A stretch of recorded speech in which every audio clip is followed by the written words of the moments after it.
Welcome to this week's edition of Outdoors Online, a weekly webcast produced by the North Dakota Game and Fish Department. I'm your host, Mike Anderson. My guest this week is Andy Dingus, waterfowl biologist here at Game and Fish. Today we're going to talk about the Spring Light Goose Conservation Order. Why was the conservation order put in place, Andy? Well, really, it was put in place, Mike, just to reduce the numbers of light geese. So the conservation order is basically just extra days that we're allowed to harvest geese outside of our normal migratory game bird treaty days. Andy, how did the snow goose population get to these levels? I mean, how did the population get so big? Well, it's really a combination of factors. One is we've changed the landscape, especially in the lower 48.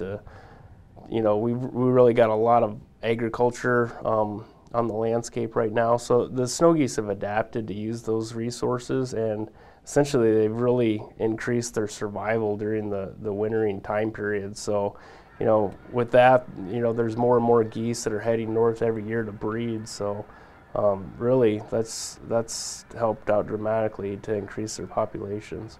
Andy, why do we need to reduce the snow goose population?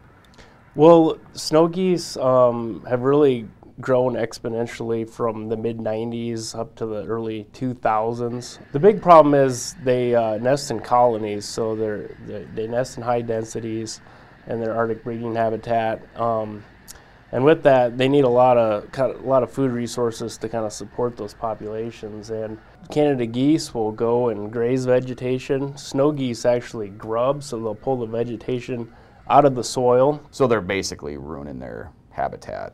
Yeah, they grub that vegetation, and then coupled with a short growing season in those habitats, it really takes a long time for those things to rejuvenate and recover. So we're really left with a lot of that breeding habitat's just kind of barren, and we really don't know how long that's going to take to recover. So the season's really designed to kind of reduce the numbers of light geese, to kind of reduce that habitat destruction on the tundra. So. Or the population stabilizing? In recent years, yeah, it looks like, according to some of the banding information we have, the population has kind of stabilized.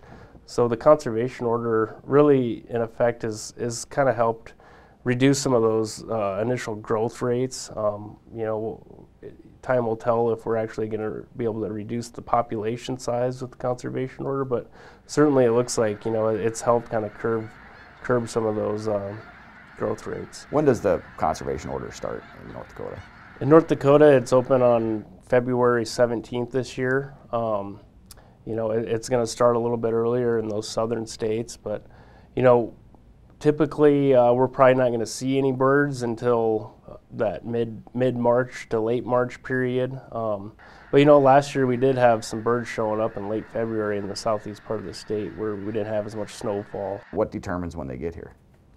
Well, it's highly dependent on weather. A lot of that, too, is just the snowpack that we have.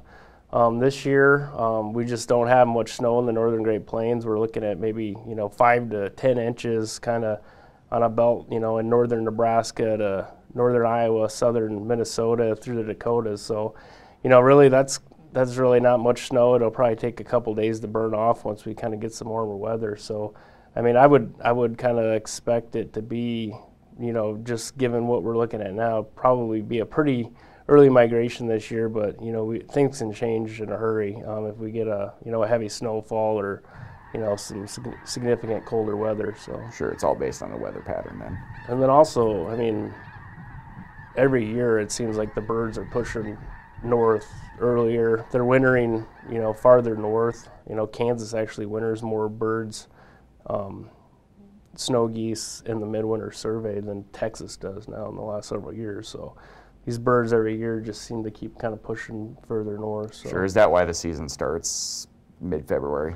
We're not necessarily limited on the number of days, but it's kind of a reasonable approach. We kind of want to give hunters as much opportunity as possible. We certainly want them to be able to, once snow geese show up, we certainly want them to be able to go out and harvest those birds. So it's kind of a reasonable, it's a wide swath. We're definitely kind of early most years, but we want people to be ready to go if they do show up. So when does the season end, Andy? This year the season is going to end on May 13th.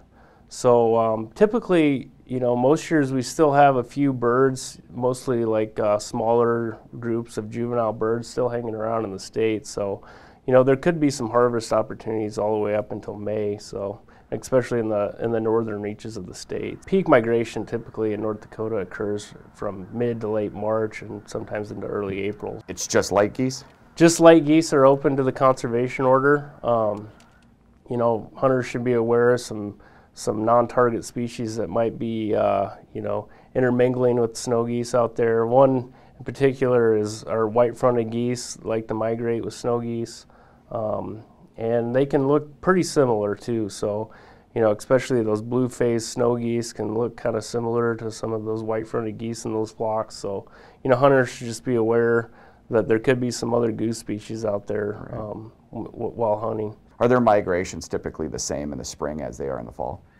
Typically, the spring migration through North Dakota is a little further to the east. So birds will come up through the state in the kind of the southeast corner in that Dickey, Sargent County area, and they'll kind of come up through Jamestown, between Jamestown and Valley City, and from there they'll kind of split off. They'll either go straight north or maybe kind of tail to the northwest to say Minot, but they're basically gonna kind of spread out in a triangle from there, basically to hit further staging areas, in southwestern Manitoba or central Saskatchewan. Once the season starts, the Game and Fish Department's going to have what we call a snow goose hotline. Yep, we'll have a snow goose hotline that hunters can call in. We also have that information available on our department website as well. So, basically those are just kind of general updates on the migration. Right, it's not going to tell you exactly where to go. It's just going to give you a general idea as when the birds are in the state, where they're at in the state, and so forth. Yep, general information, and a lot of these snow goose hunters too, I think, are using Facebook and other social media outlets to kind of track the migration as well. So those are good resources. And in the spring, regulations are a little different than in the fall. What are some of those regulations that are different in the spring? Yeah, the conservation order is, specifically designed to reduce the population of light geese. So with that comes some special provisions in the conservation order, such as electronic calls, unplugged shotguns, extended shooting hours, so you can hunt a half an hour after sunset. There's no bag limit, there's no possession limit. So it's really designed to kind of, reduce populations of light geese. We're using hunters as the tools to do that. So, how about resident and non-resident licenses? What do they need for the spring? Well, residents they need to be licensed to hunt small game in the state, and just to be aware, they need that license ends on March 31st every year. So if they plan on hunting snow geese into April, they'll need to renew that license for that year. And then we also have a special non-resident license that's $50. It'll cover hunters for the whole conservation order, and it won't affect your status for the following fall as far as the number of days you've hunted in North Dakota. So it's just a special license for non-residents for the conservation order.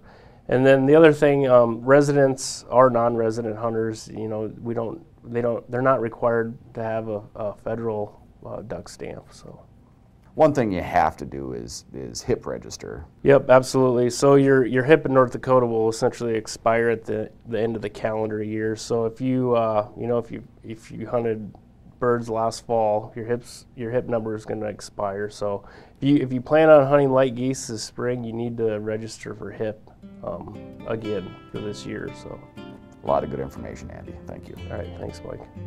For more information on the Spring Light Goose Conservation Order that opens February 17th and continues through May 13th, go to the Game and Fish website at gf.nd.gov. For waterfowl biologist Andy Dingus and the rest of the staff here at the Game and Fish Department, thanks for joining us this week for Outdoors Online. We'll see you again next week.